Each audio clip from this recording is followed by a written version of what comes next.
Hello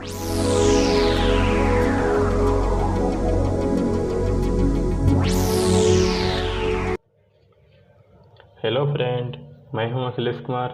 दोस्तों, स्वागत है आपका मेरे यूट्यूब चैनल मोर स्टडी में।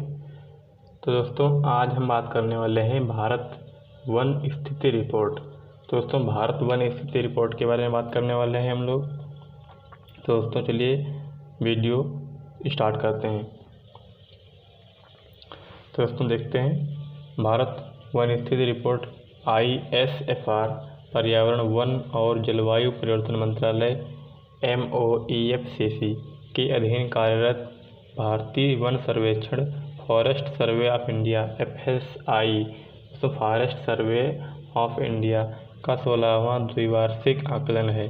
भारतीय वन सर्वेक्षण वन क्षेत्रों एवं वन क्षेत्रों के बाहर वृक्ष क्षेत्रों tree outside forest TOF tree outside forest, बांस के संसाधनों, कार्बन स्टॉक के आकलन, ईंधन, चारे, लघु इमारती लकड़ी, स्मॉल टिम्बर आदि पर वन सीमांत ग्रामों फॉरेस्ट फ्रिंज विलेजेस के निवासियों की निर्भरता का आकलन करने के लिए राष्ट्रीय वन सूची नेशनल फॉरेस्ट इन्वेंटरी कार्यान्वित करता है।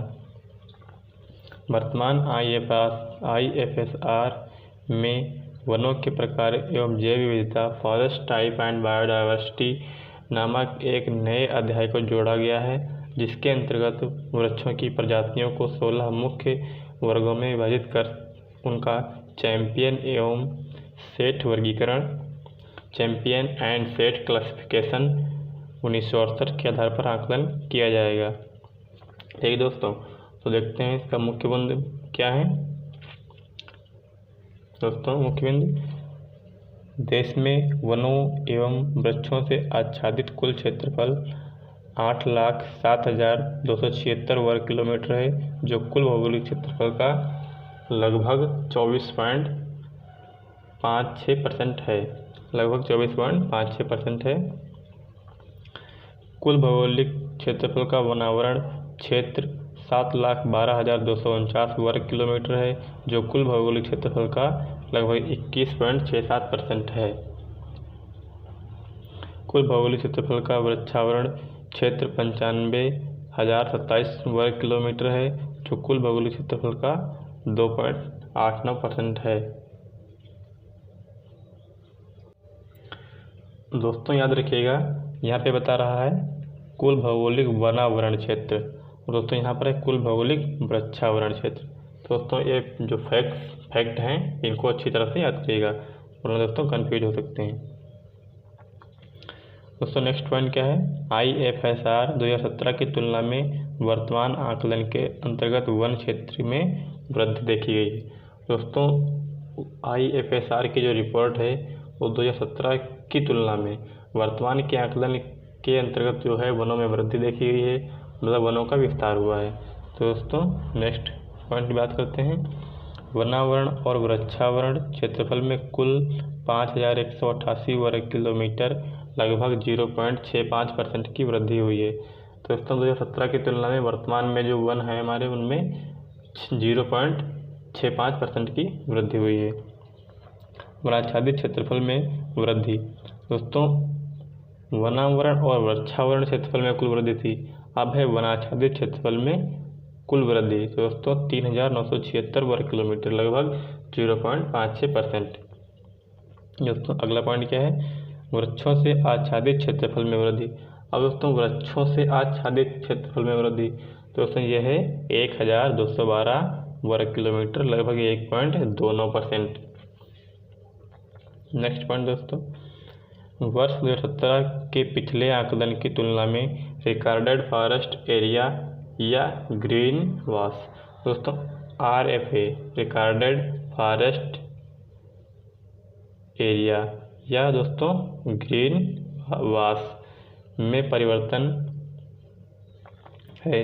दोस्तों, वर्ष 2017 के पिछले आकलन की तुलना में जो है रिकॉर्डेड फॉरेस्ट एरिया या ग्रीन वास में परिवर्तन है। दोस्तों, RFA GW RFA मतलब रिकॉर्डेड फॉरेस्ट एरिया, GW ग्रीनवास के भीतर वनावरण में 330 वर्ग किलोमीटर लगभग 0.05% की मामूली कमी आई है।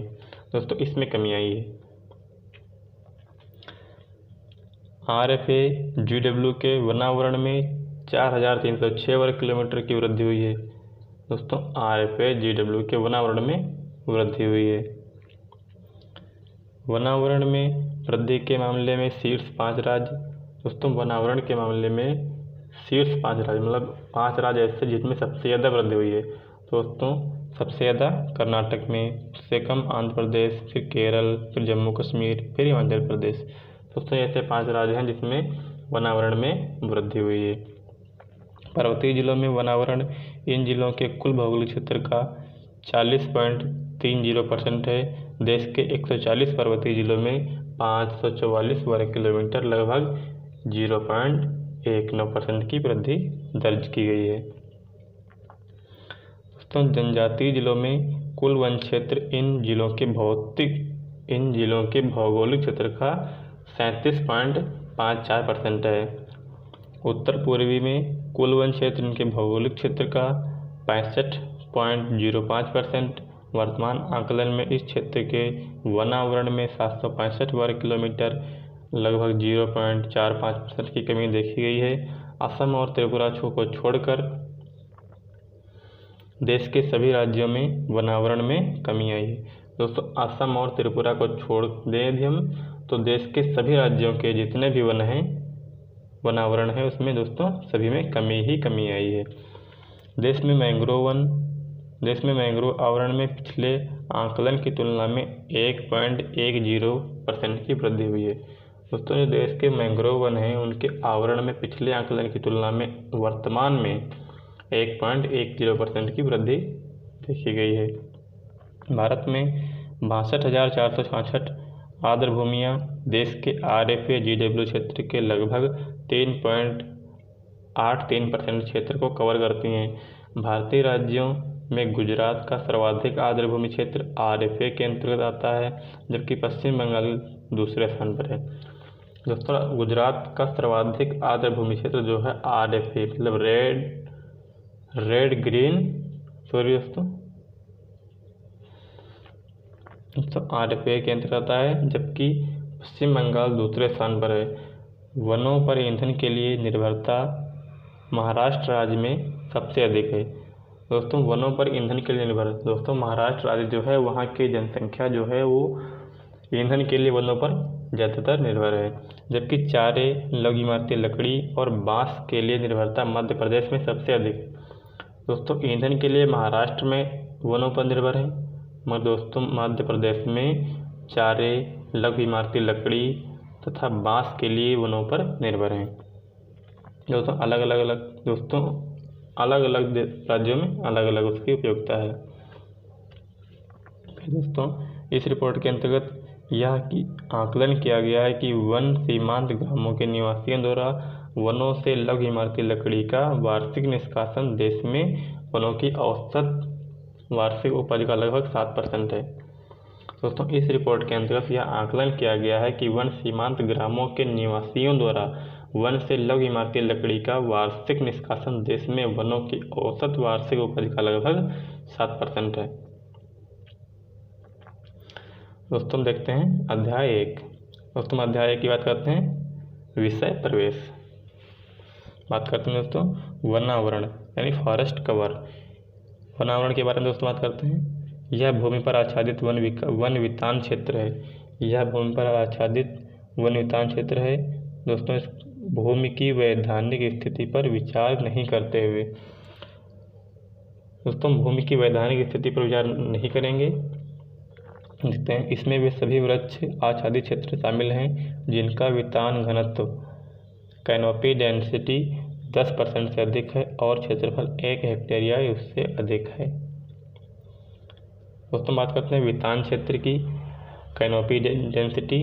इसे मैदान भूमि में ऐसे क्षेत्र के अनुपात के रूप में परिभाषित किया गया है जो वृक्ष शिखर से आच्छादित हैं। दोस्तों वितान घनत्व इसे मैदान भूमि से एसी क्षेत्र के अनुपात के रूप में परिभाषित किया गया है, जो वितान शिखर क्राउन ऑफ ट्रीज से आच्छादित हैं। नेक्स्ट पॉइंट दोस्तों, रिकॉर्डेड फॉरेस्ट एरिया। दोस्तों रिकॉर्डेड फॉरेस्ट एरिया के बारे में बात करते हैं। रिकॉर्डेड फॉरेस्ट एरिया सरकारी अभिलेखों में वन के रूप में दर्ज सभी भौगोलिक क्षेत्रों को संदर्भित करता है। दोस्तों जो रिकॉर्डेड फॉरेस्ट एरिया योजना है, ये सरकारी अभिलेखों में वन के रूप में दर्ज सभी भौगोलिक क्षेत्रों को संदर्भित करता है। रिकॉर्डेड फॉरेस्ट एरिया में वे आरक्षित वन, रिजर्व्ड फॉरेस्ट RFS और संरक्षित वन, प्रोटेक्टेड फॉरेस्ट शामिल हैं, जिनका गठन भारतीय वन अधिनियम 1927 के प्रावधानों के तहत किया गया है। नेक्स्ट पॉइंट, RFS PFS के अतिरिक्त रिकॉर्डेड फॉरेस्ट एरिया में वे सभी क्षेत्र शामिल हो सकते हैं जिन्हें राज्य ने किसी अधिनियम, स्थानीय कानूनों या किसी राजस्व रिकॉर्ड के अंतर्गत वनों के रूप में दर्ज किया है। ठीक है दोस्तों RFS और PFS। दोस्तों RFS मतलब रिजर्व्ड फॉरेस्ट्स और दोस्तों PFS प्रोटेक्टेड फॉरेस्ट्स। दोस्तों बात करते हैं TOF। दोस्तों TOF ट्रीज आउटसाइड फॉरेस्ट, ये रिकॉर्डेड फॉरेस्ट एरिया के बाहर के सभी वृक्षों को आकार पर विचार नहीं करते हुए, दोस्तों वनों के आकार पर विचार नहीं करेंगे, ये रिकॉर्डेड फॉरेस्ट एरिया के बाहर के सभी वृक्ष क्षेत्रों को संदर्भित करते हैं और इनका आकार 1 हेक्टेयर से अधिक भी हो सकता है। दोस्तों बात करते हैं वृक्षावरण, ट्री कवर। RFA के बाहर रिकॉर्डेड फॉरेस्ट एरिया, RFA के बाहर के सभी वृक्ष क्षेत्र जो 1 हेक्टेयर से कम आकार के हैं और इनमें बिखरे हुए वृक्ष क्षेत्र भी शामिल हैं। Tree cover TOF, tree cover of forest, एक बड़े भाग का निर्माण करते हैं, इसलिए ट्री कवर को TOF श्रेणी सबसेट भी माना जाता है। खाद्य एवं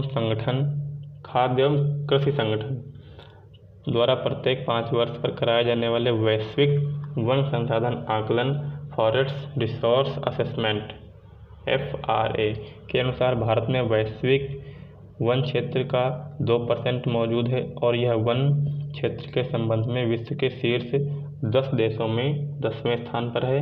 20% वैश्विक वनावरण के साथ 20% वनावरण के साथ रूस इस सूची में शीर्ष पर है। दोस्तों 20% वैश्विक वनावरण के साथ जो है रूस इस सूची में सबसे टॉप पर है। वीडियो अच्छी लगी हो तो दोस्तों लाइक, शेयर, कमेंट और दोस्तों चैनल को सब्सक्राइब करना ना भूलें। दोस्तों साथ में बेल आइकन को भी प्रेस करें ताकि मेरी अगली वीडियो सबसे पहले आपको मिले।